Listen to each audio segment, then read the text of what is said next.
नमस्कार मित्रों, मैं doctor Agamya Saxena, interventional radiologist, Noble hospital Misrod Bhopal से।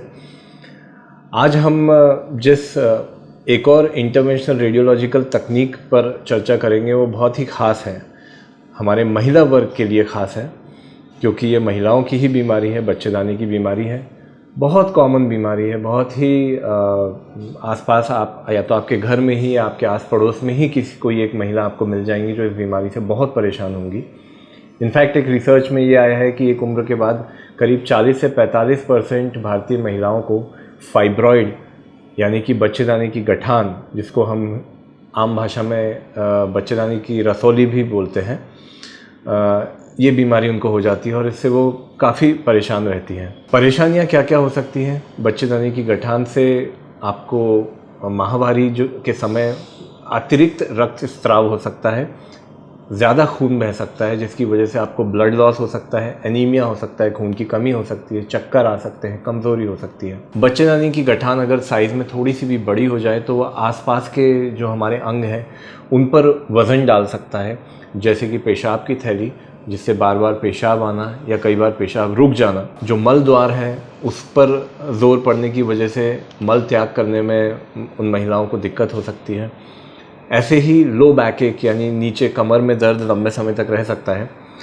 इन चीज़ों से मुझे लगता है कि ज़्यादातर महिलाएं जिनको ये बीमारी ऑलरेडी है उनको इन चीज़ों के बारे में काफ़ी अच्छे से ज्ञान होगा या उनको इस बारे में बता दिया गया होगा। जिन महिलाओं को इन चीज़ों के बारे में नहीं पता वो अपने पास ही किसी गायनेकोलॉजिस्ट, किसी महिला रोग विशेषज्ञ, स्त्री रोग विशेषज्ञ के पास जाकर इससे परामर्श ले सकती हैं। तो यूजुअली होता क्या है कि महिलाओं को जब ये प्रॉब्लम होती है वो जाती हैं स्त्री रोग विशेषज्ञ के पास, जो एक सोनोग्राफी जैसी कोई टेक्निक के द्वारा ये पता करवाती हैं कि आपके बच्चेदानी में गठान है।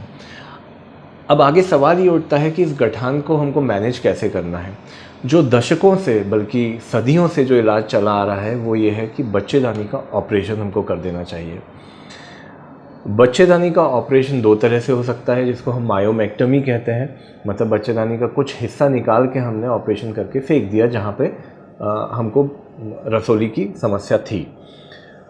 कई केसेस में या तो गठानें बहुत ज़्यादा होती हैं या फाइब्रॉइड इतने बड़े होते हैं या यूटेरस का साइज़, पूरे बच्चेदानी का साइज़ ही इतना बड़ा होता है कि ये भी कहा जाता है कि पूरे बच्चेदानी निकाल देना चाहिए, जिसको हम टोटल हिस्टेक्टमी बोलते हैं।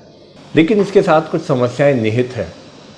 एक तो एक चीरफाड़ वाले ऑपरेशन, चाहे वो शरीर में कहीं भी हो, उसकी रिस्क ज़्यादा होती है। उसमें हमको एनेस्थीसिया ज़्यादा लेवल का देना पड़ता है, या तो स्पाइनल एनेस्थीसिया देना पड़ता है, मतलब कमर में सुई लगाकर, या फिर पूरी तरह बेहोश भी करना पड़ सकता है, जिसको हम जनरल एनेस्थीसिया बोलते हैं। दूसरी तरफ जब हम ओपन सर्जरी करते हैं तो हमको चीरा लगता है, हमको टाँके लगते हैं, हमको उन टाँकों में इन्फेक्शन हो सकता है। ऑपरेशन के दौरान बच्चेदानी के आसपास की जो अंग होते हैं, जैसे आंतें, जैसे यूरेटर, जिनसे हमारी पेशाब जो है पेशाब की थैली तक जाती है, उन सब में नुकसान पहुंच सकता है। इसकी कॉम्प्लिकेशन रेट है और कुछ मरीज़ों में ये कॉम्प्लिकेशंस हो जाते हैं, और जब ये होते हैं तो ये बहुत गंभीर होते हैं, मतलब इनसे लंबे समय तक, बहुत लंबे समय तक परेशानियां जा सकती हैं। तो इंटरवेंशनल रेडियोलॉजिकल तकनीक के द्वारा हम इस बीमारी का भी इलाज कर सकते हैं। बल्कि सच कहूँ तो ये इस तरह का इलाज कई सालों से वेस्टर्न कंट्रीज़ में, अमेरिका में, यूरोप में और इवन हमारे भारत देश में भी, अब मैं कहूँगा कम से कम 1-1.5 दशक से ज़्यादा समय हो गया है इसका इलाज चल रहा है। इस ट्रीटमेंट को हम यूटेराइन फाइब्रॉइड एम्बोलाइजेशन कहते हैं। मतलब यूटेराइन फाइब्रॉइड जो गठान है उसकी ब्लड सप्लाई को हम बंद कर सकते हैं। पहले हम ये समझ लें कि यह तकनीक जो कन्वेंशनल ऑपरेशन है उसके मुकाबले कहाँ स्टैंड करती है। अमेरिकन कॉलेज ऑफ ऑब्स-गायनी के अनुसार यूटेराइन फाइब्रॉइड एम्बोलाइजेशन तकनीक जो है वो चीरफाड़ वाले ऑपरेशन के समकक्ष यानी कि उसके बराबरी की एक तकनीक है। ये उससे इन्फीरियर नहीं है, ये उसकी बराबरी की है।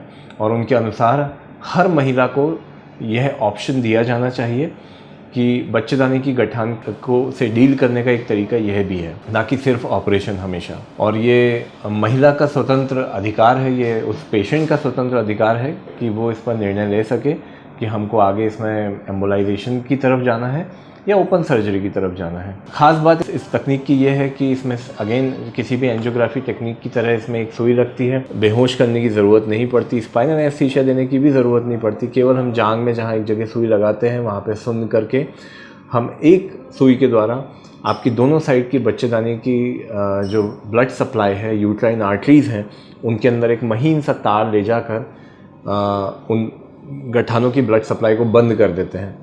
जब ये ब्लड सप्लाई बंद होती है तो निश्चिंत रहे, आपकी बच्चेदानी की ब्लड सप्लाई को कोई नुकसान नहीं पहुंचेगा। केवल आपकी जो बच्चेदानी की गठाने हैं उनकी ब्लड सप्लाई बंद हो जाएगी, जिससे वो कुछ ही हफ्तों में या कुछ महीनों में श्रिंक हो जाएगी, सिकुड़ जाएगी, और उससे जुड़ी हुई जो समस्याएं हैं जैसे अतिरिक्त रक्तस्राव होना, माहवारी ज़्यादा जाना, खून की कमी होना, चक्कर आना, कमज़ोरी आना और कमर में दर्द, मलद्वार और पेशाब के रास्ते में जो आपको तकलीफ़ें हो रही हैं, उन सारे तकलीफ़ों से आपको निजात मिल सकती है। मैं अपने इस वक्तव्य से किसी भी विधा या किसी भी तकनीक से या किसी हमारे जो स्त्री रोग विशेषज्ञ हैं उनकी तकनीकों के बारे में उनको कोई ये नहीं कहना चाहूँगा कि इंटरवेंशनल रेडियोलॉजिकल तकनीक जो है वो उससे बेहतर है या उससे कमतर है, पर मैं ये ज़रूर कहना चाहूँगा कि एक फाइब्रॉइड के पेशेंट होने के नाते एक मरीज़ का हक है ये जानना कि क्या क्या तकनीकें उपलब्ध हैं। आज हमारे शहर में ही, हमारे भोपाल शहर में ही ये तकनीकें उपलब्ध हैं और बहुत आसानी से उपलब्ध हैं, जिनके द्वारा हम बच्चेदानी की गठान यानी कि फाइब्रॉइड से निजात पा सकते हैं। आशा है आपको ये वीडियो पसंद आया होगा। आपके कोई भी प्रश्न हो तो आप कमेंट्स बॉक्स में ये प्रश्न पूछ सकते हैं। आई एम श्योर कि बहुत सारी महिलाओं को, बहुत सारे पेशेंट्स को इसके बारे में कुछ ना कुछ डाउट्स होंगे। प्लीज़ ज़रूर प्रश्न पूछिए और हम कोशिश करेंगे कि ज़्यादा से ज़्यादा आपके प्रश्नों का हम जवाब दे सकें। Thank you.